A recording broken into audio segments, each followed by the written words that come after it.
as we were talking a couple of weeks ago, getting ready for the podcast, we were talking a little bit about how money overlaps with our overall well-being. And it's kind of cool to think about that. And the way that our decision making is impacted around finances is really kind of interesting as well. We're going to talk about a few different things that might influence our behavior, and we'll also talk about ways that we can kind of gain control of our behavior to help us make decisions that will lead us on a path towards a brighter financial future. But before I share those, yeah, I love it. Started taking care or control of finances in November. Yeah, it can definitely be overwhelming to start making those changes. Good. And taking it one day at a time is a great way to do it. Yep, good. So really quick, going back to this quote here. This is from Warren Buffett, who you probably have heard of. He is one of the most successful investors to date. And he says this. He says, to invest, but we also throw in budget or plan, successfully over a lifetime does not require stratospheric IQ, unusual business insights, or inside information. What's needed is a sound intellectual framework for making decisions and the ability to keep emotions from corroding that framework. So as you're thinking about your New Year's resolutions and starting to make those changes, keep this in mind. Keep in mind that you don't have to be particularly smart or have a ton of knowledge about things, whether this relates to your financial well-being or your individual well-being, even going as far as your physical well-being, right? We always assume we have to know every little thing, but that's not the case. In fact, he says that what we really need is that framework and our ability to keep ourselves and our emotions from breaking that down. And so we're talking specifically today about finances, but I love that this content, we've actually taken it into different facilities, where people are making significant life changes and improvements, and they've been able to pull principles from this that they've been able to apply to other parts of their lives. And so kind of think of this as, that kickoff for the new year. And again, we're talking about this in the context of money, but this can really apply in many different ways. So starting first, we're going to talk a little bit about our brains and decisions. Now, drop a hand emoji, or you can say me or I. How many of you have taken like a psychology 101? Maybe you had to do it as part of a high school class, or perhaps you did it in college. Yeah, got a couple people responding in. Awesome. So for you, you might feel like this is gonna feel really familiar to you, okay? First, we're going to talk a little bit about the structure of the brain, and this just helps us understand more or less the hardware, right, of what's going on up there and kind of how it functions. Okay, so within our brain, we have a series of different components, if you will, that are really functioning for the sake of protecting us. Some of you might have heard of something called a fight or flight response. You may have also heard of like a caveman brain versus a rational brain. These are examples of, or these are in reference to the limbic system. So the limbic system, like I said, has all of these different components, and I'm not going to name them all today, but they're really there to help us make quick decisions. As you know, quick decisions can save our lives, right?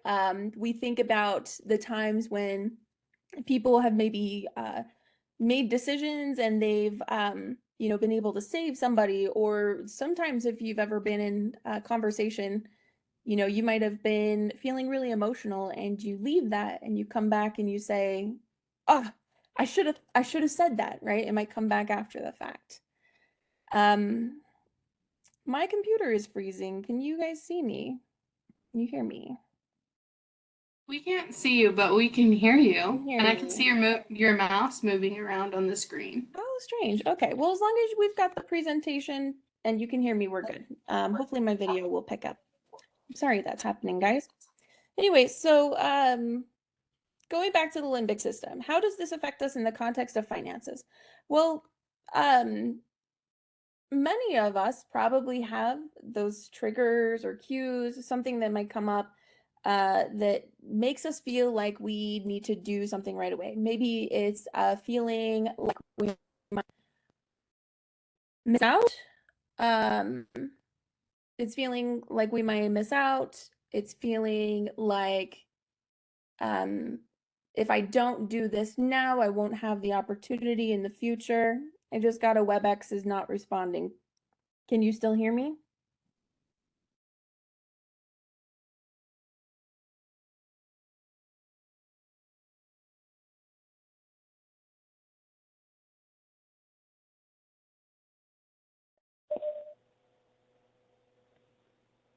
Can you hear me?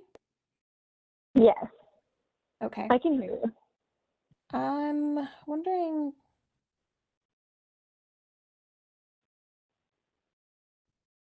You know what? I'm going to leave really quick and jump back in. I'm sorry that this is happening. Let me hop out and hop back in. No problem.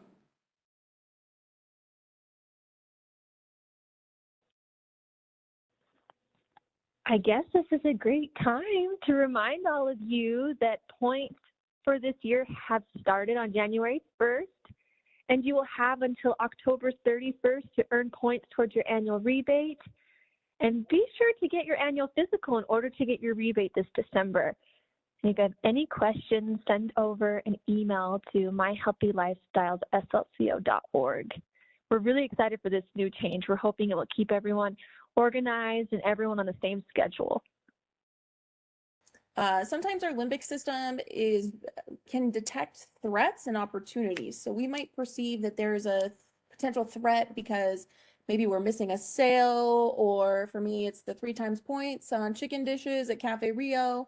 It might be all sorts of different things, but we might have this need to make a financial decision, and do so rather quickly. For some people, it could be, watching the markets, and maybe they see that something, that the value of a stock that they're interested in has dropped significantly. So they're going to withdraw money from their emergency savings account to invest, which has the potential now to maybe have a negative impact on them, in the event that they needed that money in the short term. So this is one way that our brain can affect our decision making. It's specifically through the limbic system. Now, the other portion of our brain that you see here, so just for the record, I saw an updated image. This part of the brain is like not as significant as it looks. The majority of our brain is made up of gray matter. So this is the stuff that surrounds those, um, it surrounds the limbic system. And this is really responsible for those higher levels of thinking. If you see an advertisement on TV for your favorite restaurant, you might start to think, oh, that sounds really good. You might start thinking of your favorite dish there, or this opportunity to go and enjoy that, or maybe even experience some feelings associated with that item. And that's what our limbic system does. But then our cerebral cortex kicks in and says, well, do I have this as part of my budget? Or um, is there another way that I need to think about this? And maybe I need to spend more time processing the pros and cons of acting on these emotions before I make this decision. So that's really what our cerebral cortex is responsible for. In the context of investing, for example, let's say that we just watched the markets drop significantly and we all have money stashed away in our 401ks. This happens to me sometimes. I'll get my 401k statement. And especially over the past year, it feels like it's just like dropped and dropped and dropped. And every time I see that, I go into panic mode for a brief moment, and then my cerebral cortex kicks in and says, now calm down, because you don't need this money for another 15 to 30 years. And so it's got time to come back up and level out, or even continue to grow. And so I need to keep my money where it is. So this is what our cerebral cortex does for us. If you've heard of this idea of like caveman brain versus rational brain, the limbic system is really that caveman brain. It's really there again to um, process information quickly and react to it. Whereas our cerebral cortex is more responsible for creating a plan evaluation and those higher levels of thinking, maybe some comparisons and just kind of processing emotions and things like that. Any questions on the limbic system and the cerebral cortex before we move on?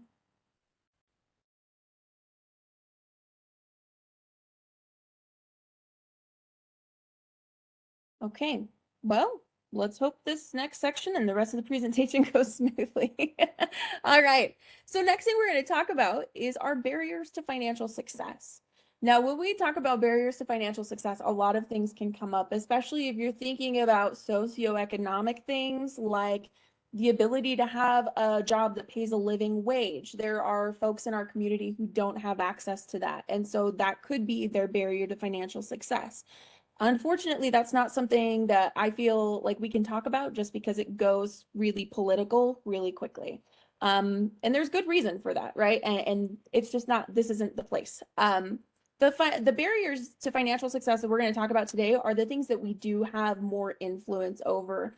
And if we are leveraging our framework and keeping our emotions from getting out of the way, using these tools can really help us overcome some of these common barriers. So first we're going to talk about money scripts. Again, use the raise your hand feature or me or I. How many of you have actually heard of this term before, money scripts? Is anybody familiar with this? Not yet? Cool, well, I'm excited to teach you. Awesome, Brenda, Stephanie, you've heard of them? Great. Where can I ask in which which context did you hear about them? Was it like um online or did you hear about it through a class?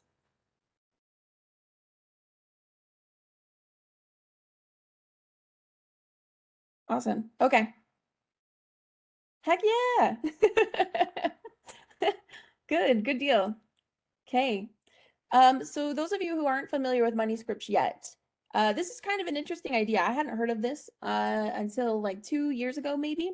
And it was really fascinating to me because I like to think as we grow through our life, we evolve. And, what I've found is that things in our childhood have some influence over us. And sometimes I like to think that more of my experiences as an adult have that impact on me rather than those things that we experience as kids.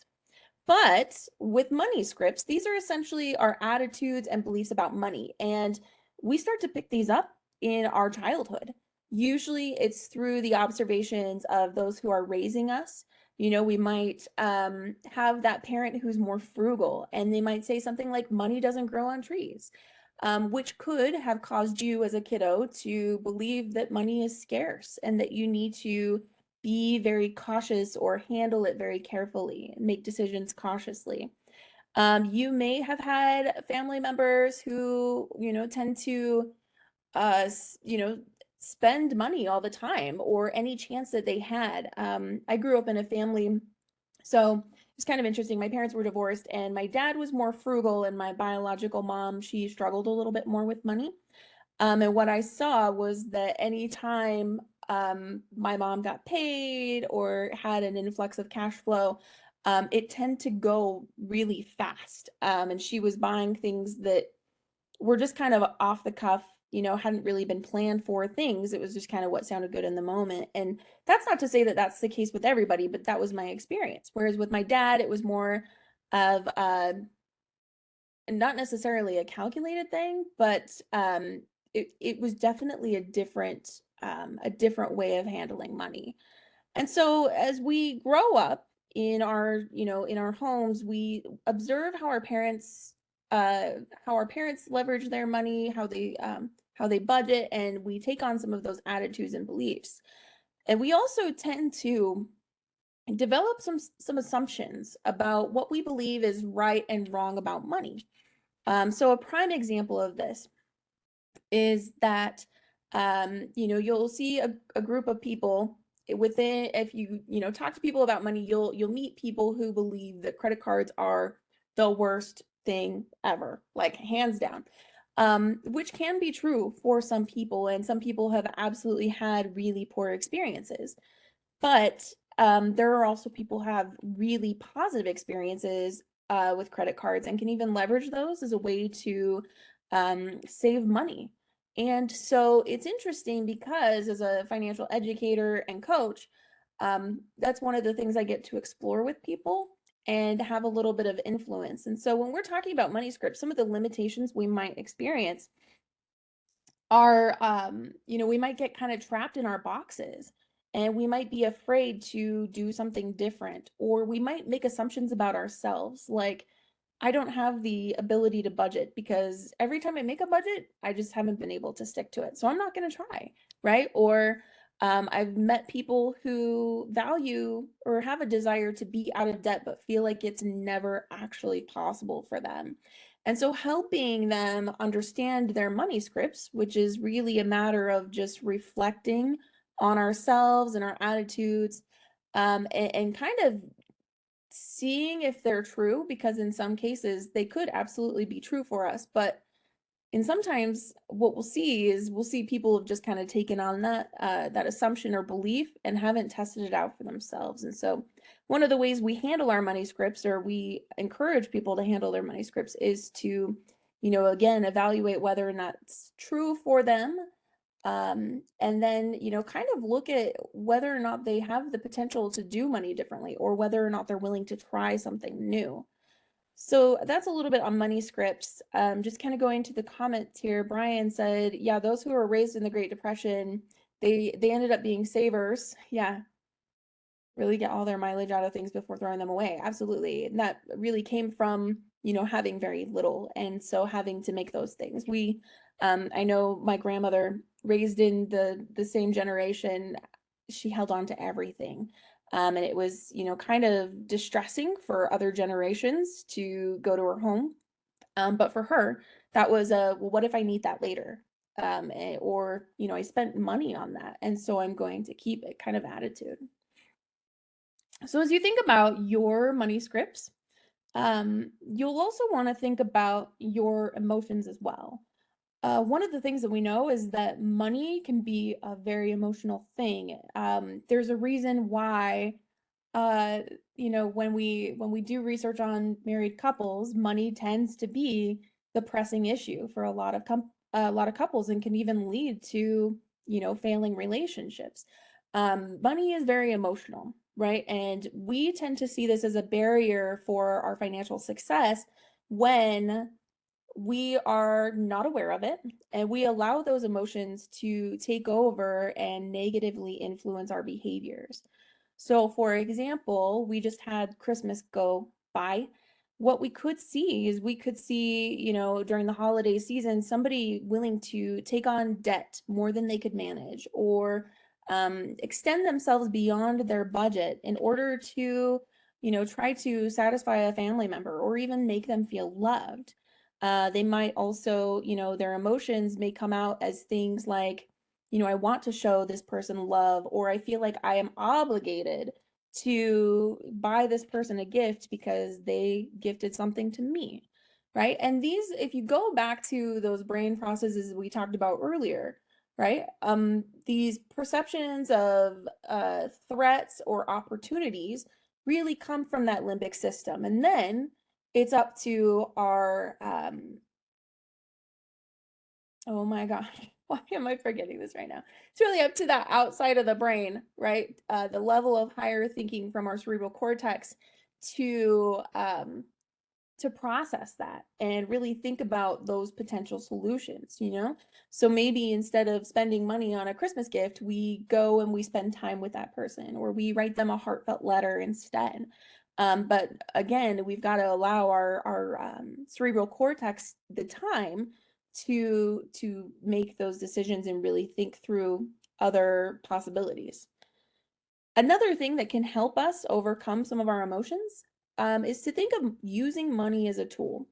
Later in this presentation, and you may have heard this on the podcast as well, we talk about how using money as a tool rather than a means to an end can really help you think more objectively about your finances, your opportunities, and perceived threats as well. And you can start to make decisions based on asking yourself, how does this financial decision help me become the person who I want to be? And so that's something that's really helpful as well when we're encountering some of our emotions, especially those that are really difficult. We all have them. Another thing to remember is that marketers play on our emotions. They use this psychology because they understand the processes of the brain to influence your behavior. Out of curiosity, does anybody have like a favorite or a memorable commercial that they've seen recently? Maybe it's an ad on social media. I want to kind of break this down really quick.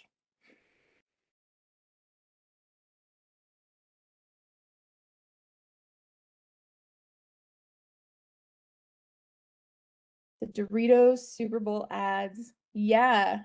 And music ads. Slow the flow, save H2O. Yep, I know that one. So it's kind of interesting to think about these. Now, if you reflect on your favorite ads, one of my very favorite ads, okay, this is gonna date me. You ready? Is the Spice, like one of the Spice Girls Pepsi commercials. Okay. Like still to date, I go back and I look at that, like the Generation X, and I'm like, oh, that was such an amazing time, right? Insert like the really tall platform shoes that we were all sure to break our ankles on, and like the awesome vinyl clothes. And it really was a cool time. But when I think about the nostalgia of that, it kind of brings up some of these emotions, right? Um, yeah, the green giant. Yeah. So some of these, they do this thing where they try to make it memorable, right? And so for me, even still, gosh, almost 30 years later, I see this Pepsi commercial. I'm like, man, I could go for a Pepsi because it reminds me of my youth. And you know, all the fun times that I had with my friends dancing and singing to the Spice Girls. For some of you, like that Slow the Flow, that one, it might be the same thing. You might remember, you know, watching it on your kitchen counter, if you had a TV in your kitchen, or the Green Giant, you know, maybe that was the thing that made it so that you were okay eating, you know, enjoying your veggies. And so kind of think about that next time you're encountering those moments of emotions, you know? I always think of like the Coca-Cola commercials with the little polar bear, right? The mama polar bear and the baby polar bear. I'm like, oh, and then I realized that I've associated Diet Coke. I joke that it's the nectar of moms because it is, right? There's we're all the mama bears, and we bring our baby polar bears with us everywhere we go, and we enjoy Diet Coke. So think about these things and keep them in mind, you know, as you're making the decisions, when you're, especially in moments where you're maybe feeling some dissonance, or that like, I really want to do this, but I know I should do this moment. Think about how these things are impacting you. What am I feeling emotionally? What do I perceive as a potential threat or an opportunity if I engage in this behavior, or if I avoid it? The next thing we're going to talk about are habits. And this is kind of an interesting thing to get into. If you want to do a deep delve into habits, there are a couple of books that you can check into. One that's very well known is it's the James Clear book, The Power of Habit. And he really talks through how you can leverage this pattern that we're going to talk about in a moment to adapt your habits into things that are productive for you, and how to implement behavioral change through your habits. And so if you haven't checked that out, I encourage you to. But let's talk briefly about habits and how they can impact our financial success, because understanding this and allowing ourselves again the time to reflect on our habits and decide what's going to help us and maybe what we need to modify can be a really powerful exercise to bring us closer to our financial goals. But kind of backing up a little bit, habits are really there as a product of efficiency. Um, think about your morning routine. Okay. Imagine that, you know, you go through this morning routine. For some of us, it's 5 minutes. For some of us, it's an hour and a half, depending on what you need to do. And kind of, you know, recognize how much thought you give to that.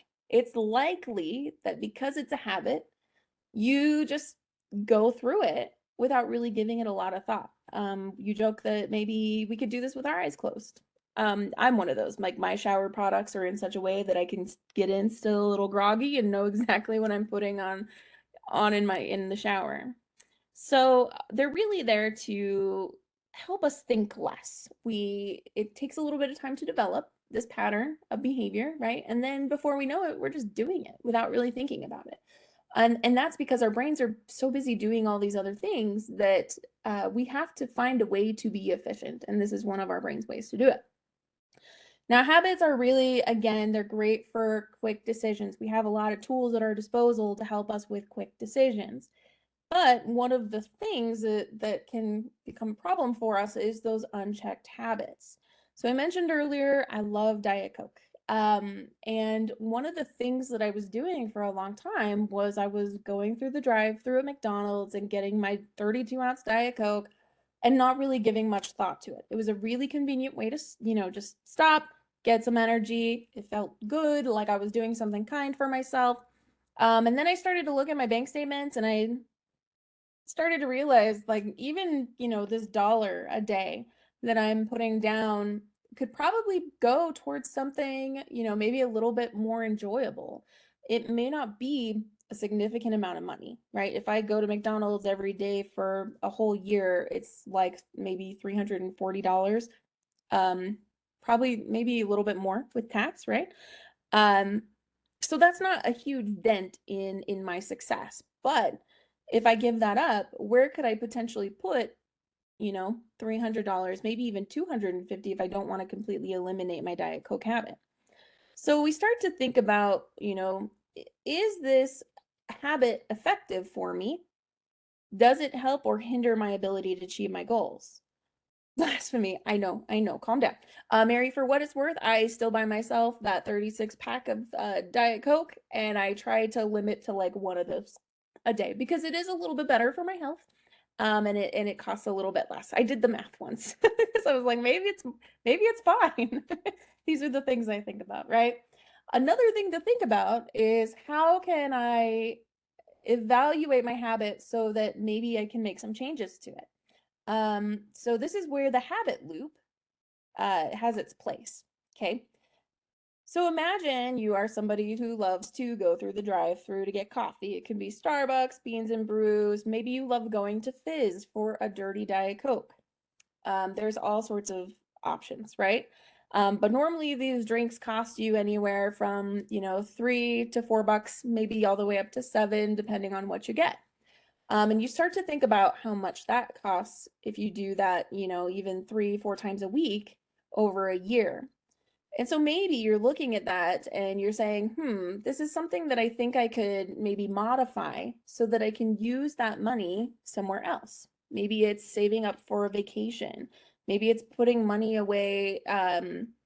It's an extra payment on your car so that you can pay that off sooner. You could even invest that money, just for just for one of your goals. I know some people who are really curious about investing right now and do it just so that they can understand what it's about. So maybe this is you and you're starting to want to think about how you can manipulate that habit so that maybe you don't have to give it up completely. Or sacrifice too much, but also get the benefit of savings. So understanding the habit loop, there are 3 parts of this, and there are a couple of ways. Now, just so you know, this is a reference to Charles Duhigg, who originally wrote his book about habits, and then James Clear came in later and published a book. James Clear's habit cycle has 4 components. I prefer this just because it's 3 and it's a little bit easier to remember. But really, our habits begin with a prompt. There's something that happens that reminds us of this habit. And then from there, we can engage in a behavior, which essentially gets us to our benefit, which is our reward. What are we getting out of it, right? So if I want to go back and manipulate this, one of the best things I can do is start first with the benefit. Does somebody want to share a habit that they have that maybe they're willing to let us manipulate a little bit?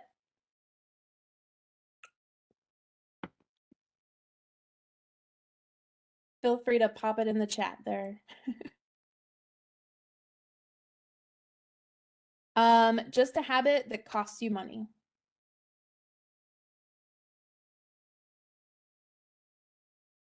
Coffee. Okay. Where do you get your coffee from?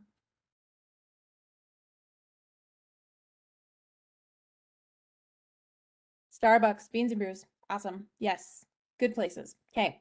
So what do you order, Mary, when you go to Beans and Brews? Ooh, DoorDash. That's a good one too. Yeah.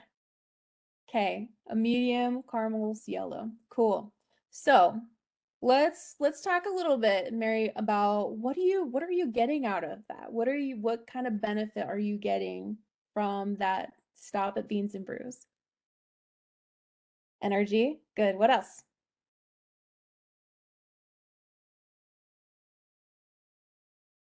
Happiness? Oh yeah. For sure. Anything else?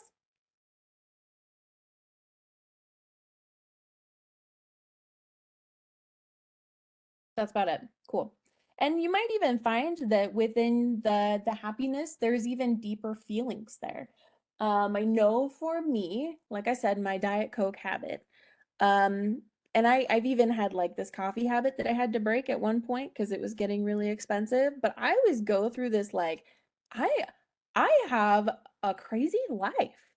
For me, I'm a mom of 5 kids, and so it gets a little chaotic. And I get into this like, I deserve a break mode. It brings me happiness and joy, but also like I earned this, I deserve this. And so I'm treating myself. I'm being kind and taking a moment to just take care of me.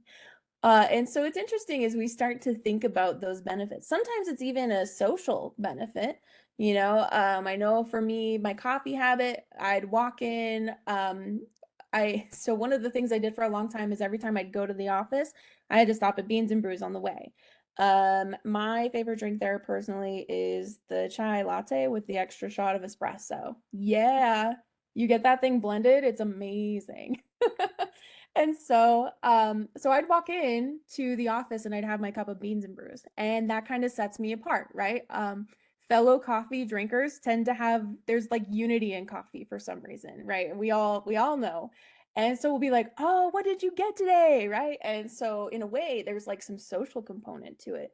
Even like this, look, I'm taking care of myself, or look, I have the ability to stop by Beans and Brews today to get myself a coffee, right? And again, I earned it. I got out of bed early today and I put my fresh face of makeup on just so that I could show up for all of you guys. You know, pat on the back. Kudos when I go into the office. So we start to think about those benefits. And like I said, even thinking about the emotional and social benefits beyond, the DoorDash habit. Well, it's convenient. It's food. I was hungry. It might be I had a really grueling day and there's no way I could have stopped to go get myself some food. Or I could have gone down to the fridge, but nothing in the fridge sounded good, so DoorDash it was, right? And so from there, once we've understood our benefits, we got to kind of think about, what kind of behaviors can I engage in that produce a similar benefit? So for example, the coffee one's pretty easy. It's uh go and get some of the ingredients and try to mock up one of your own. Like luckily we live in the Google age where you can find a recipe for just about anything. So I've actually figured out how to do the Mr. B's. Um, it's pretty easy. It's really just the French vanilla. Here I am giving their secrets. It's like a French vanilla creamer, and then you do the Irish cream creamer and the white chocolate syrup. Boom. There you go. Yes.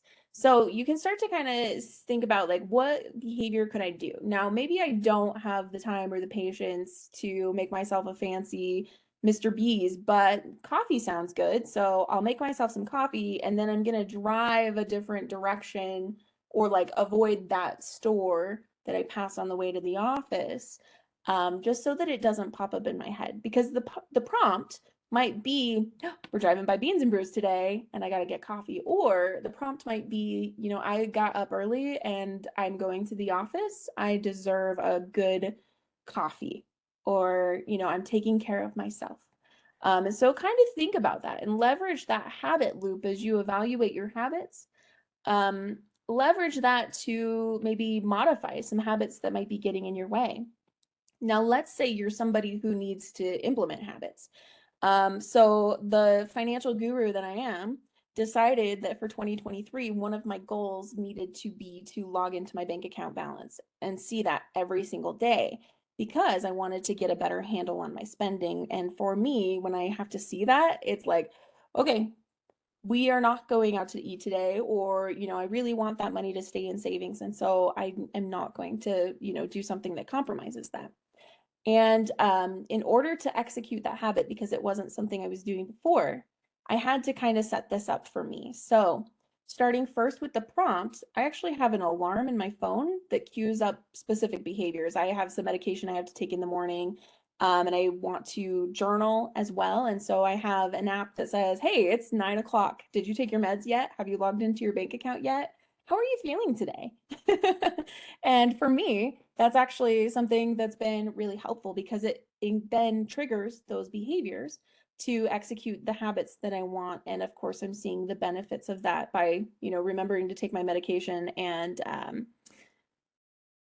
making sure that I'm effectively managing my money. So you guys can see all the ways that this habit loop can really benefit you, especially as you start to think about, what you're trying to implement for the coming year. The last thing I want to talk about in this section is unrealistic expectations.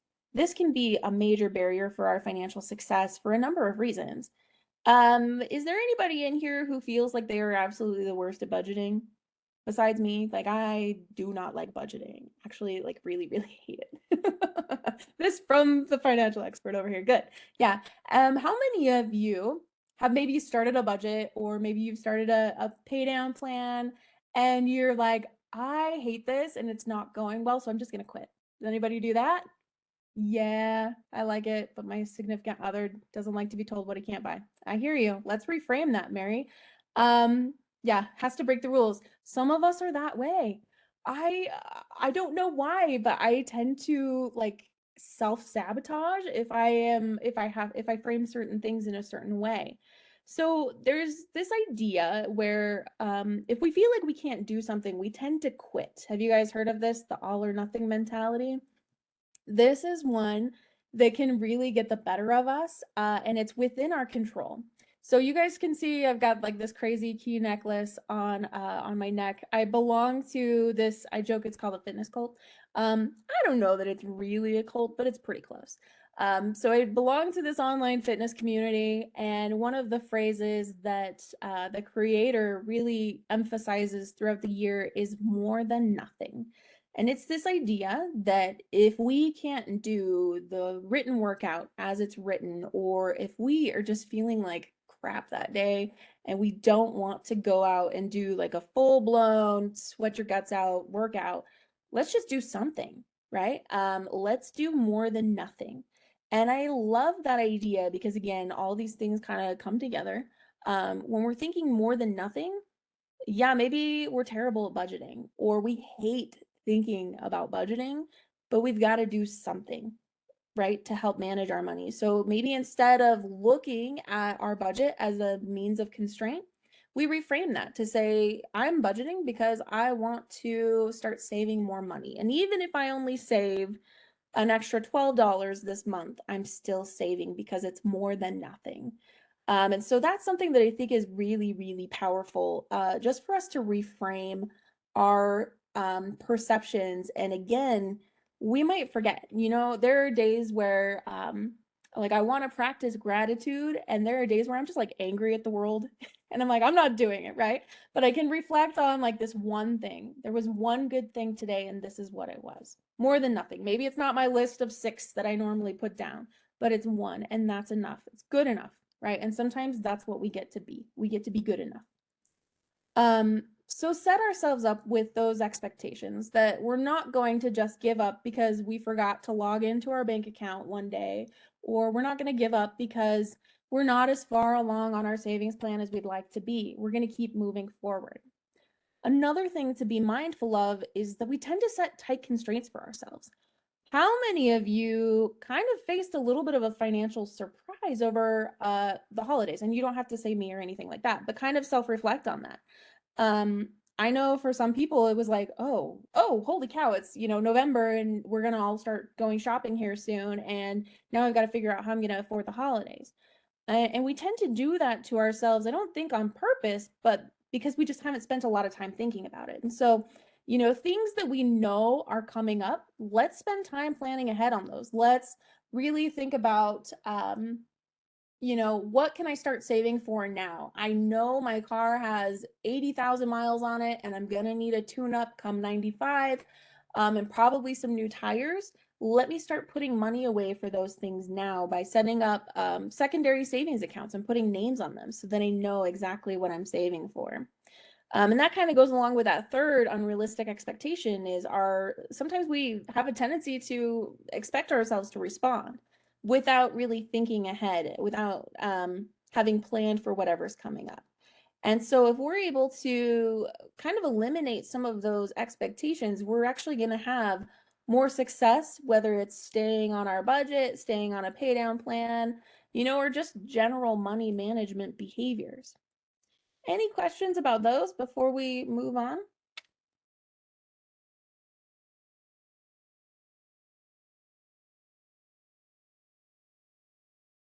Okay, let's keep going. I know we're going to wrap up here pretty quick. This next section that we're going to talk about is emotional control. So there is one more section to this, but because we got behind on, because of my technical issues, we may not get to it, which is okay because we do talk about it in the podcast. So this is a good plug for listening to the podcast. We really want you guys to take advantage of that. We've spent some time talking about how you can apply more of these concepts, and this is kind of just that really good mesh of information. So we are going to talk a little bit about emotional control in this section, and I'm going to go through it rather quickly to make sure we wrap up on time. One of the things that we want to be thinking about is, there are all these distractions in the world, right? We can think about the email that we get from our favorite clothing store that's like, buy one, get one today only. And you're like, oh my gosh, I've got jeans and I need them. They're 40% off because they're so cute and blah, blah, blah, right?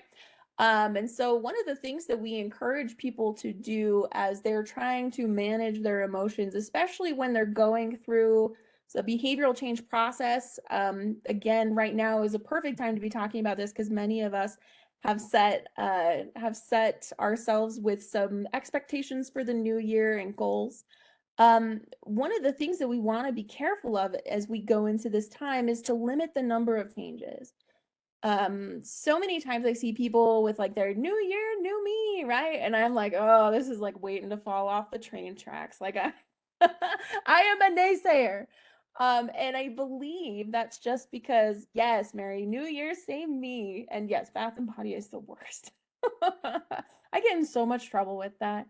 But yeah, we really want to be cautious of the number of changes that we're taking on. We really want to limit to 2 to 3 is what many experts recommend, just because if we tend to try to change everything at once, it can be really hard to begin and it can be really hard to sustain, especially over a long term. Another thing to think about as we're narrowing our focus is how we're framing things. So earlier in the conversation, Mary mentioned like her spouse doesn't like, or her, sorry, significant other doesn't like to be told what he can't buy. And I hear that. Like that can be a really frustrating thing. I know for me, that's like the boomerang effect. If I sense even an inkling of restriction, I go off the rails. I'm like, watch me, I'm gonna do what I want. And so for me, something that has had a major impact on that is the way that I frame those things. And so instead of saying, I can't, go buy this because I'm trying to pay down debt or whatever, it's I am choosing not to spend money on this item because I want to save this money. So really thinking about a positive context on these things, and trying to lead your brain into a space of abundance rather than restriction, or not just abundance, but like positive things, right? Remembering that our brain is going to react to perceived opportunities and perceived threats. And so the more we can minimize that threat, the better off we're going to feel about those changes. Remove those unnecessary distractions. If you're getting those emails and text messages, I get these from my favorite clothing companies because I'm signing up for discounts and then they like blow up in my face. Stop those. You know, it's really easy to go in and unsubscribe from most emails. Super easy to go in and just type stop, get those things off of like out of your way, because if they're not there, it's a little bit harder to cue the thought process on them. I know one of the things for me, especially because I went a little crazy over Amazon in the past month, was to like actually delete it off my phone. I told my partner, I was like, hey, you know what? I'm gonna go and buy things from a store because if I buy it from Amazon, it's too easy. And I don't like having to wait through like other retailers. And so if I have to go get it, I'm gonna get it through a store, unless there's absolutely no other way to get it. So kind of be thinking about what are your distractions and what are the things that tend to get in your way. And then lastly, review your progress towards your goals, whether that's, you know, daily or weekly, really setting that cadence is kind of up to you and what's going to work best for you. So then another thing to kind of help you manage in those moments, especially when you are feeling emotional about this decision, is to kind of think about what happened before you were experiencing those emotions. You know, I know sometimes like I'll see clothing ads, and it just so happens that very day I was like, I hate everything in my closet. So naturally I have to go buy something new. And so kind of be thinking about that. What happened before I felt like this? Am I reacting to something where I perceive a potential threat? Sometimes those potential threats are things like, well, maybe somebody will think this about me, or if I go and buy this product, then X, Y, and Z will happen, right? We tend to hold these things subconsciously. And again, if we're allowing our brain that time to process, we're going to be able to better understand what we're feeling, and make more sense of it and think about it more objectively. And then we don't get to talk about it as much in here, but I will just briefly cover it. So revisit your why and what. Remember earlier we were talking about a framework for success, and we talk about this more in the podcast, this why, what, and how model, which is really there to help you use your money to become the person that you want to be. Your why is that who you plan to become or who you want to become, right? And your what are the goals that you're going to accomplish to let you know that you are living out your why. So as you think about your why and what, you want to be thinking about, you know, the decisions that you're making and how does this decision help me become the person that I want to be? Or how does it help me live out my values? And then finally, in those like break the glass in emergency, right? That's what I tell people this is. Use mindfulness to activate your cerebral cortex so you have that time to process and really think. There are a number of acronyms you can use. Like if you look up mindfulness acronyms on Google, you'll find a ton. There's this one from Russ Harris, the STOP acronym. And you guys can read that there. And there's also one called RAIN, RAINN, and that's from Tara Brach. She's actually one of the experts with meditation. And so use these to really allow yourself to process what's happening, what happened before, what's happening now, what action should I take, and really leverage your why. Who do you ultimately want to become to decide your course of action? Okay, so we are at 2 minutes to. I think, Brittany, if it's okay, I'm just going to spend one more minute explaining the why, what, and how, and then I'll let you guys go, okay? Cool, thank you. All right. So this framework is what I was alluding to earlier. And again, we go into further depth on this on the podcast. But this is really cool it's a pen and paper exercise. It's super easy. It's something you can keep in your phone, you know, just snap a picture of it. And in those moments, maybe where you're feeling that cognitive dissonance, come back to this. Come back to what you wrote down in your why, what, and how to help you make decisions. And it's also a good space for accountability. If you're finding that you're not happy with your financial situation or you're feeling unfulfilled with the money you're earning, looking at these things saying, okay, am I using my money to become the person who I want to be Am I living out my values? Am I, finding that happiness? And then, I mean, if that's the case, let's go to your what, which is your goals. And then your how is really about your behaviors. And oftentimes we see the breakdown on the how section. This is because people maybe aren't following through with the plans that they've set for themselves. And then they're not achieving the goals that they wanted to achieve, which is, again, not allowing them to achieve that ultimate why. So, like I said, check out the podcast. That's going to have a lot more information on that and kind of how to set that up. We'll also, if you're interested, we do have on our website, macu.com/brain, a more detailed explanation there that you all can check out. Really quick before we wrap up, I just want to thank you guys for your patience. I'm sorry for the technical issues today. If I could have avoided that, I sure would have. And a plug really quick, we are doing the one-on-one financial coaching with your group. And I believe Sadie, Brittany, correct me if I'm wrong, sounds like there are some points involved or that can be earned through that. Yes, definitely. So everything that you participate in during Financial and Emotional Wellness Month, January and February, bank on yourself. There are points tied to everything. So again, for attending this wonderful workshop, you get 10 points. And for participating in the health coaching, you can get 45 points. So thank you, Cass, so much for hopping on and teaching us all about our whys and whats and money and the brain. I think that it's so important to take a look at what you had talked about earlier, the script, right? Our internal script when it comes to money and our emotions, because those things are embedded in us and we may not be aware of that just because of where we grew up, who we grew up around, what was taught at that time. And then it just, stays in that background without us even noticing it. So that's so impactful, so important. So you guys, just as Cass had said, please visit and think about your whys and your whats. It's so important when it comes to your finances and your financial choices and your emotional choices. So please do that. Thank you so much, Cass. Again, we really appreciate it. We're getting tons of thank yous coming through the chat.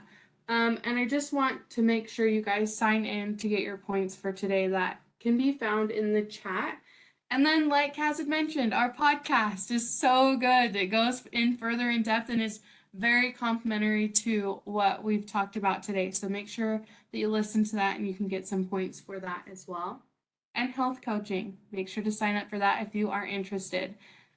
And with that, thanks guys for hopping on. We really appreciate it. It will be recorded and available to you on our website later this week. Thanks, Cass. See ya.